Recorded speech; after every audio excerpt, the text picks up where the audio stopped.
శ్రీమాత్రే నమః. ఈరోజు కార్తీక పురాణం 3వ అధ్యాయం కోసం తెలుసుకుందాం. ఈ అధ్యాయంలో వశిష్ఠ మహర్షి జనక మహారాజుతో కార్తీక మాసమందు కావేరీ నదిలో స్నానం చేయటం వలన కలుగు ఫలితము, విముక్తి పొందిన రాక్షసుల కోసం తెలియచేశారు.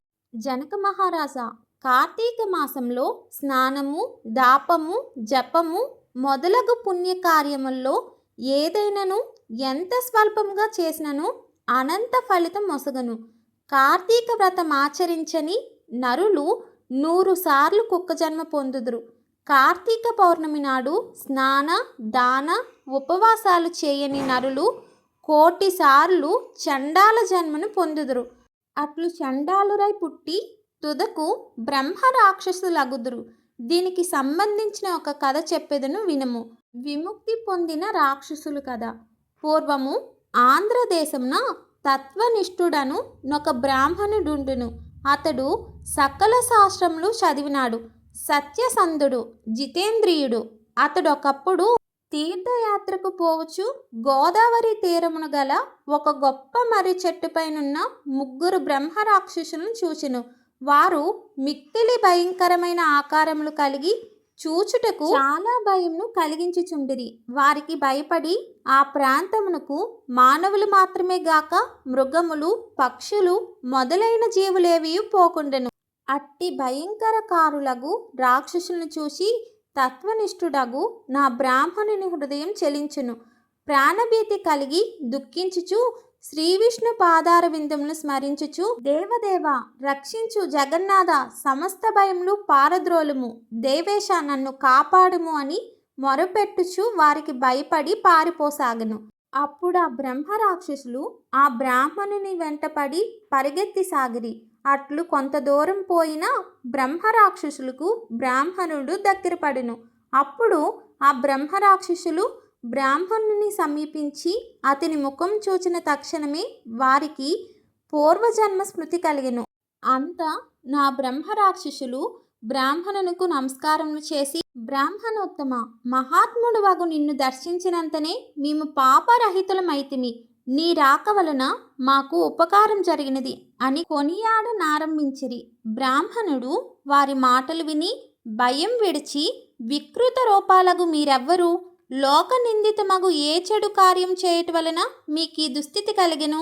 భయం విడిచి మీ వృత్తాంతం నాకు తెలుపుడు అని అడిగెను. బ్రహ్మరాక్షసులు ఆ బ్రాహ్మణుని మాటలు విని తాము చేసిన దుష్కృత్యములు జ్ఞాప్తికి తెచ్చుకొని ఇట్లు చెప్పిరి. బ్రాహ్మణోత్తమ వినుము. నేను పూర్వజన్మమందు ద్రావిడ దేశమందున్న మందరమను గ్రామమునకు అధికారిని. ఇతరులు మోసగించు మాటలను మాట్లాడుటలో నేను నేర్పరిని. నా కుటుంబ క్షేమమునకై అనేక మంది బ్రాహ్మణుల ధనం అపహరించి తిని. ఇట్టి పాపకర్మలు ఆచరించుట వలన 7 తరములతో నా వంశమునకు నాశనం సంభవించును. నేను మరణించిన పిమ్మట నరకమునకేగి యమదూతలచే అనేక బాధలు పొంది తిని. బ్రాహ్మణుల ధనం అపహరించుట వలనే నేను భూమి యందు బ్రహ్మ రాక్షసుడునై పుట్టి లోకులచే నిందింపబడుచున్నాను.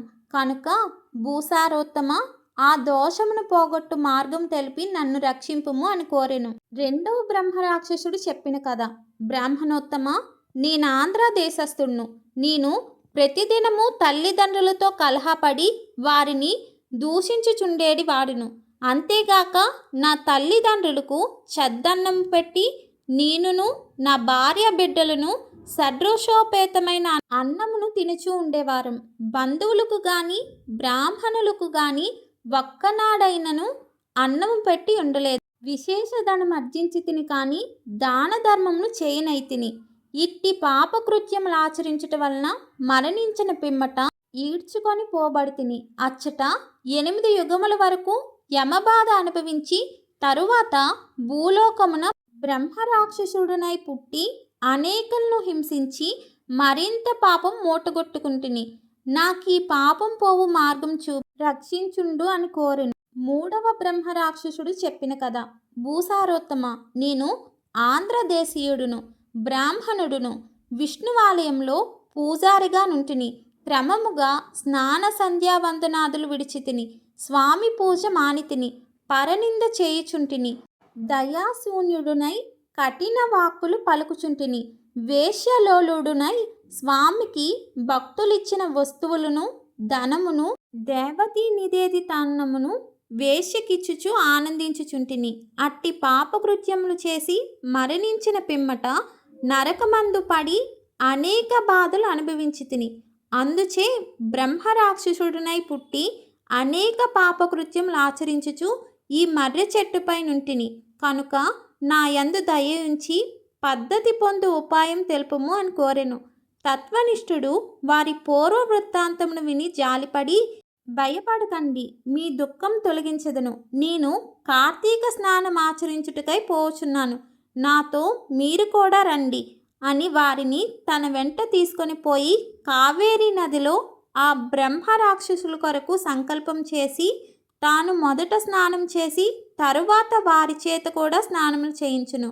అందువలన ఆ ముగ్గురు బ్రహ్మరాక్షసులు పాప విముక్తులై దివ్య రూపములు పొంది వైకుంఠం కేగిరి. ఓ జనక మహారాజా, మోహము వలన గాని అజ్ఞానం చేత గాని కార్తీక మాసం నందు తెల్లవారుజామున కావేరీ నది స్నానం చేసి తరువాత శ్రీహరిని పూజించిన వారికి 10,000 యజ్ఞములు చేసిన ఫలం కలుగును. కనుక ఏ ఉపాయం చేనైనను కార్తీక మాసమందు కావేరీ స్నానం చేయవలను. కార్తీక మాసమున విష్ణు ప్రీతిగా ప్రాంత స్నానం చేయని వారు 10 జన్మలందు చండాలురై పుట్టి తరువాత పంది జన్మ పొందుదురు అని చెప్పెను.